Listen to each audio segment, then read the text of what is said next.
ल्यूकेरिया रोग होता क्या है? महिलाओं में ल्यूकोरिया एक 60% महिलाओं में होने वाला एक आम रोग है। अगर इसकी गंभीरता को ना समझा जाए तो ये रोग का कारण बन जाता है। व्हाइट डिस्चार्ज का वैजाइनल ट्रैक से होना और लगातार होना ये ल्यूकोरिया कहलाता है। नमस्कार, D5 चैनल हिंदी देख रहे दर्शकों का मैं वंदना स्वागत करती हूँ। आज एक बार फिर हम जुड़े हुए हैं इलेक्ट्रो होम्योपैथिक के वरिष्ठ चिकित्सक डॉक्टर अनिल श्रीवास्तव जी से।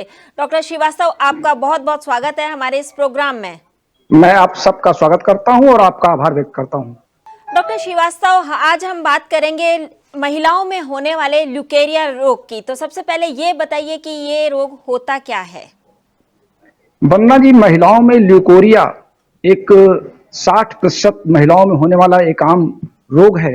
हालांकि ये रोग की परिभाषा में ये भी नहीं आता, लेकिन अगर इसकी गंभीरता को ना समझा जाए तो ये रोग का कारण बन जाता है।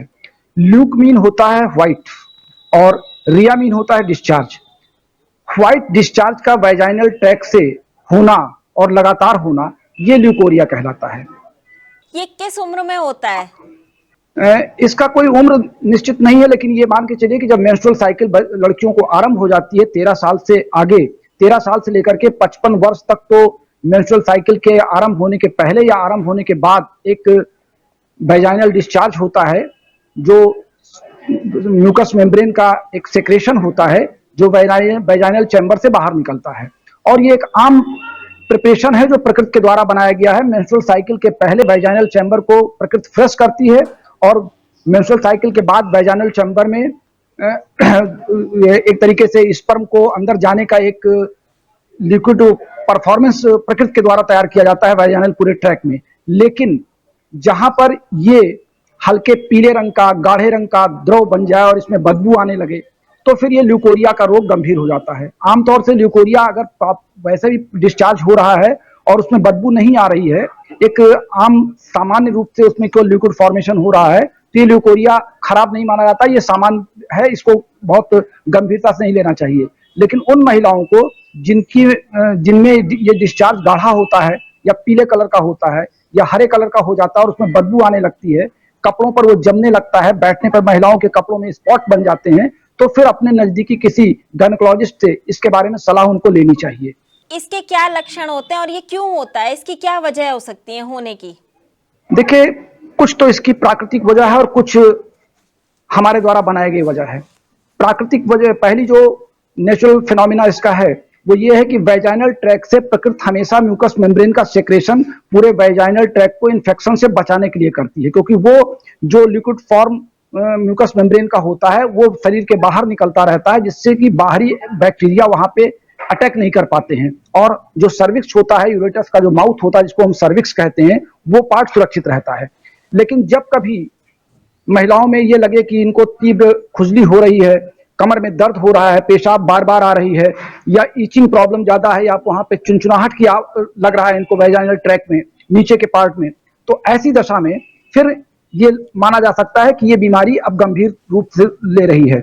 और कभी कभी ऐसा भी होता है कि जो यूरेटस का या बच्चेदानी का जो माउथ होता है जिसको हम सर्विक्स कहते हैं, वहां पे कोई ऐसा इन्फेक्शन हो जाए, वहां पे कोई ऐसा घाव हो जाए या कोई चोट लग जाए जिससे म्यूकस मेम्ब्रेन के साथ ब्लड आ रहा है और वो पस के फॉर्म में परफॉर्म हो रहा है, तो वो फिर पीला और गाढ़ा होकर के शरीर के बाहर निकलता रहता है और फिर बाद में उनमें बदबू बहुत ज्यादा आने लगती है, खुजलाहट ज्यादा होने लगती है, ईचिंग प्रॉब्लम बढ़ जाती है, कमर में दर्द बढ़ जाता है। ये तमाम लक्षण बाद में फिर यही सर्विक्स का ईचिंग प्रॉब्लम और म्यूकस मेम्ब्रेन का सेक्रेशन ये कैंसर की ओर भी बढ़ने का इशारा करता है। इस नाते जब कभी ऐसे भी लक्षण आते हैं, तत्काल अपने किसी गायनेकोलॉजिस्ट से या किसी लेडी डॉक्टर से इसका परीक्षण करा करके और सटीक दवाइयां आरंभ करनी चाहिए।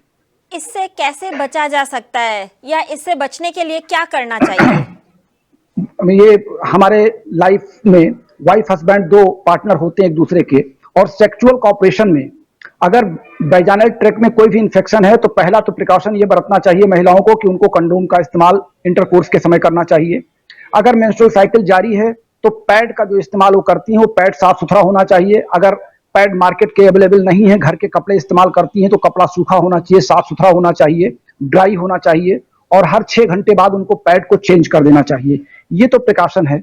और दूसरी बात यह है कि हम आमतौर से उन महिलाओं को भी देखा गया कि जैसे नई शादी हुई है और शादी के तुरंत बाद कुछ दिन बाद पति उनका बाहर चला गया या उनसे दूर हो गया और उनकी जो सेक्सुअल कैपेसिटी है या जो सेक्सुअल डिजायर है वो पूरा नहीं हो पा रहा, तो उससे भी वैजाइनल ट्रैक में म्यूकस मेम्ब्रेन का सेक्रेशन अति उत्साह के कारण कुछ ज्यादा निकलता है, लेकिन वो कोई हानिकारक नहीं होता है।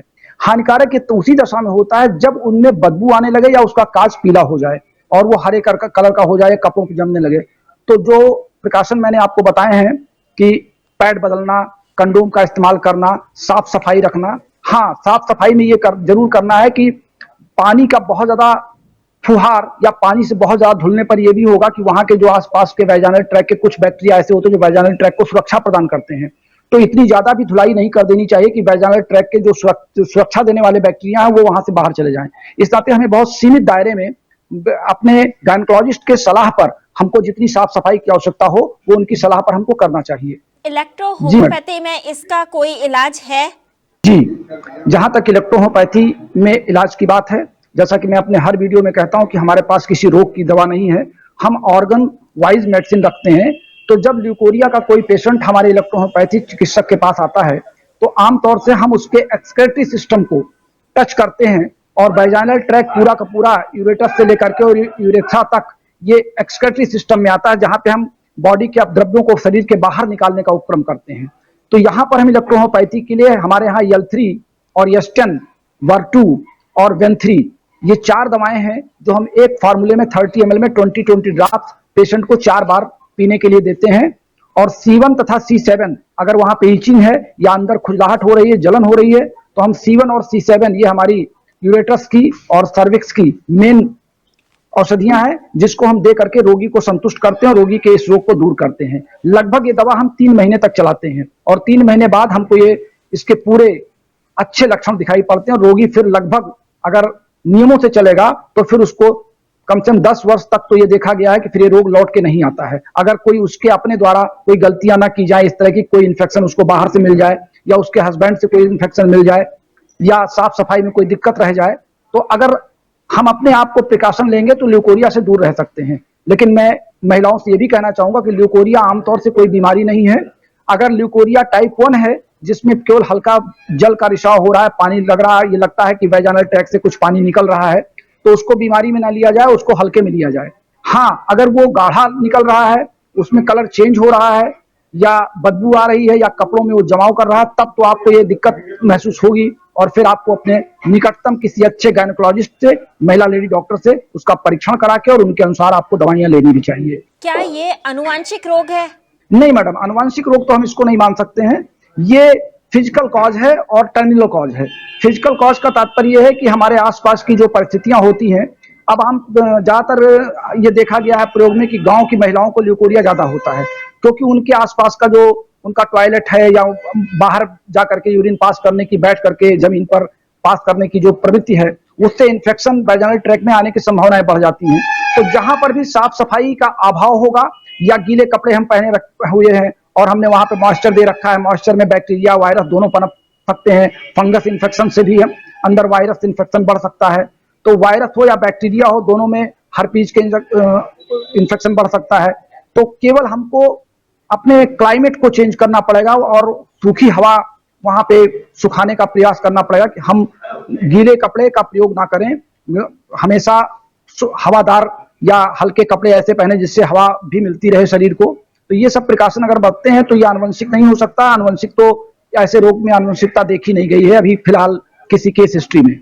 क्या जिनको लुकेरिया होता है उनको और भी किन्हीं बीमारियों का सामना करना पड़ता है? इस रोग से क्या और बीमारियां हो सकती हैं? जी मैडम, मैंने जैसा आपको बताया कि ल्यूकोरिया अगर आपका सेकंड स्टेप में जा रहा है और आपको लग रहा है कि लगातार ल्यूकोरिया के देखिए उसका कलर अगर पीला और ग्रीन हो रहा है, तो पीला और ग्रीन का तात्पर्य हो रहा है कि सर्विक्स के माउथ पर कोई ऐसा इन्फेक्शन है जहां से ब्लीडिंग हो रही है और वो ब्लीडिंग आगे आकर के पस में इन्वॉल्व हो रही है और कुछ दिन तक, 1-8 घंटे 2 घंटे में रुकने के बाद उसका कलर पीला हो जा रहा है।